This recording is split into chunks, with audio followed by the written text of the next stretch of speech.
ल है साथीहरू हो, यिनीहरू को हो भन्नु होला। यो चाहिँ यिनीहरू चाहिँ सुन चोर, सुन तस्कर भन्नाले सुन लुटेराहरू हो रे। यिनीहरू यो अगाडिको राखेको बाइकहरू छ नि, यो बाइकहरूमा बाइक युज गरेर हैन, कहाँ कुना काप्चा छन्, कहाँ के छन्, को हिँड्दैछन्, यसो एकान्त दोकानमा चाहिँ के अरे हिँडिरहेको अवस्थामा चाहिँ सुन लुटलाट पारेर यिनीहरू चाहिँ लिएर चाहिँ भाग्ने व्यक्तिहरू हुन्। त्यस कारणले तपाईहरू एकदम सचेत गरेर आफ्नो गरगहना लगाएको छ भने चारैतिर विचार पुर्याएर कुना काप्चामा हिँड्ने होइन।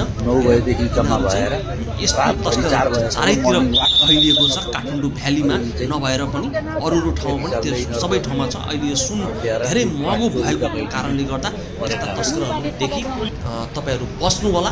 हेर्नुहोस्, यिनीहरू चाहिँ अहिले यिनीहरूलाई जिल्ला प्रहरी परिसर काठमाडौँले चाहिँ पक्रेर यिनीहरूलाई अब लिएर गएको छ। तपाईहरू एकदम सचेत रहनु होला। हेर्नुहोस्, अनि यो भिडियो मैले तपाईहरुको लागि सचेत जनचेतना हालेको छु। यो रियल भिडियो हो, त्यसकारणले सचेत रहनु होला है साथीहरू। हस्।